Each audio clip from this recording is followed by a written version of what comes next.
Hi people, today I'm going to review this book and I have to say it's amazing. This is The Boring Grey by Lynn Herman, and I have to say that there is the hardcover edition and the paperback one, and I have to go with the paperback, especially this one because straight ages, I love it.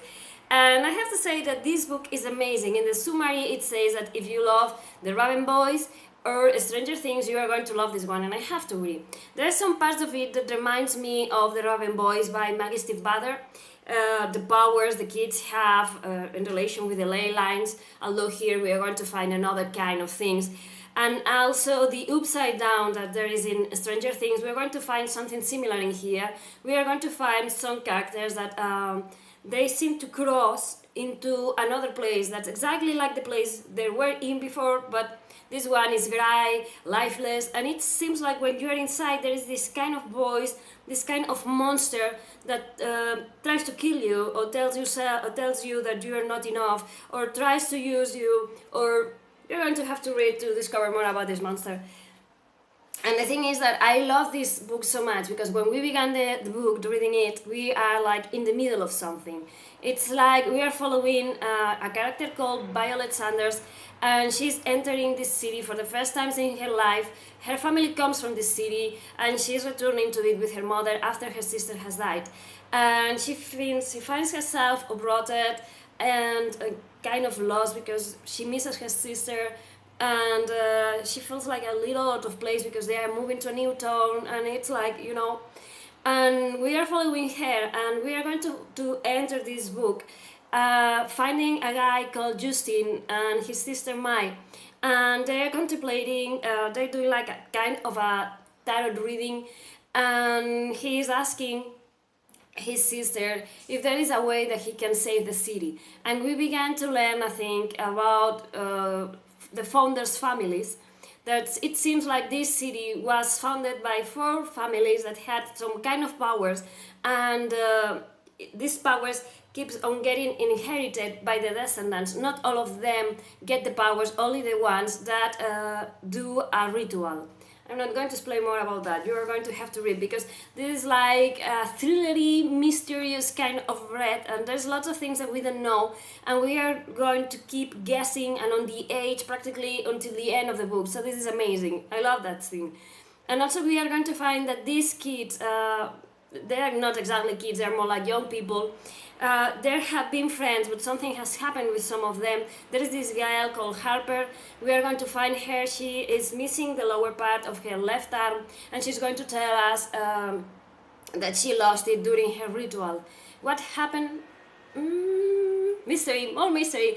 And also there's going to be a lot of mystery between the relationship between her and Justin, because they seem to be more than friends, but now they hate each other, kind of. And so what happened here? And there is this guy who's called Isaac Sullivan. He's also another descendant from one of the founders' family, and he something has gone very wrong with him and his family.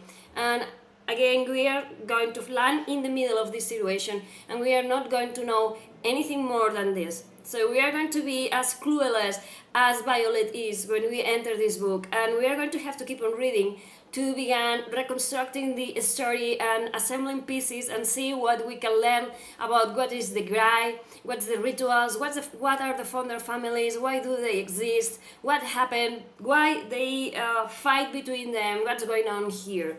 And I have to say that I love this book so much because it's a very eerie read. It's a very... Sometimes it's a very scary read because you don't know what's going on. You don't know why Violet is going through the things she's going. Sometimes she's like in this wall, and sometimes she's crossing onto the other wall, and she begins to sense that she has powers and abilities, but she doesn't know what's going on because she could try and ask her mother, but seems like her mother doesn't remember anything about what happened in the town or why this town is different. She thinks it's in a regular, normal place. So what the heck is going on? And this feeling of not knowing what's really going on, but sensing in the same way that something is very wrong here, that there is like this dual world that's like a mirror wall, one from the other, but one is grey and lifeless and the other is the real world. Knowing that everyone in this town, in this city, knows that there is something wrong, and that they have this founders' families to protect them, but they are losing faith. Why the hell is going on? What's happening? And this feeling of wanting to know more and discovering what's going on and trying to understand this beast, this monster that keeps on killing, why it's keep killing, why the kids or these young guys have to kill it or stop it or whatever, or how they're supposed to do that. All of those things have kept me just so engaged in this lecture. It's been amazing. I have to say that I really recommend this book. It's the first in a duology. I want to know what's going to happen now with this. I say kids, but they are not kids. Like there is kids on them because there's the little sister. I don't remember now if she's 15 or 14, but all of them are like young adolescents, and you have this group of guys and girls who have to fight, but not only against the beast, but against everything that has been ingrained into them, every one of their fears, every one of their shortcomings. They have to find who they are really, with powers or without them. They have to find their place in the world before they can realize if they can help or cannot help. And that I found amazing. I have to say that the narrative is very, very good.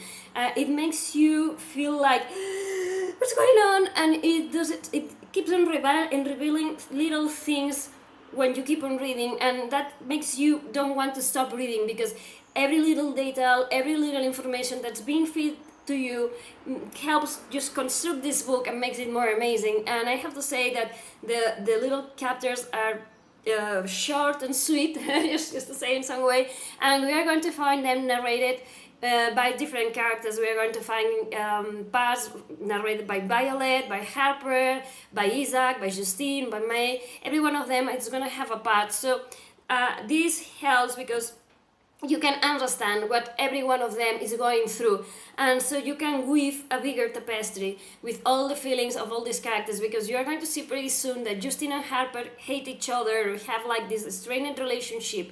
But when you see things from Justine's point of view, you get some kind of information about what happened, and then you have Harper's point of view, and then you can complement the two sides and you have the whole story. And I find this amazing. It's a very, very good book, because the characters, for me, the characters are the best of this story, because we find this group of people who have suffered a lot, some of them because they have powers and they don't know exactly how to control them, others because they don't have powers and wishes they have because they could protect the people. There is people who have suffered a lot. Harper is missing a hand and a part of her arm, but that doesn't mean that she isn't whole or that she isn't brave enough, and she keeps on pushing her on trying, on doing the same thing that she will do. She had two hands, and I love her resilience. And also the little sister, who sometimes may be overlooked because there's this big brother, everyone looks towards the big brother, but she has a lot to offer and to say. And I love how amazing all the characters are, how Violet comes from a normal world and it's just thrown into this world, and sometimes she's like, okay, come on, this cannot be real. But when she begins to see what she's able to do and what's going on around her, she comes to realize that there is more at the stake than she thought before. And I love how she adapts and how she reacts, and she has an strained relationship with her mother, and I love how she tries or doesn't try, because she's not perfect, she's just a young girl, and sometimes she just snaps and doesn't want anything more to say. And I love how all the characters just try to overcome themselves, and how they try to come to reason with themselves and say, okay, let's see what we can do, let's see. There's some characters like Isaac. I love Isaac. He's broken in a way that's very painful to watch in the books, and I want to know more about this character. I hope that in the second book we have more information about him, because for me he's the best character of them all, because he's broken, he's hurting, he's lost everything. So he's a very complicated character with a lot of power, and just being inside his head and just trying to see how he sees the rest of the world, it's amazing. I cannot recommend this book enough. If you like, as it's been said in the summary, if you love Stranger Things, The Raven Boys, or just mystery eerie books where nothing is what it seems, or like you have two sides of a story, you're going to love this one, because it's amazing. So yeah, I recommend it to you. Thank you for watching. Bye.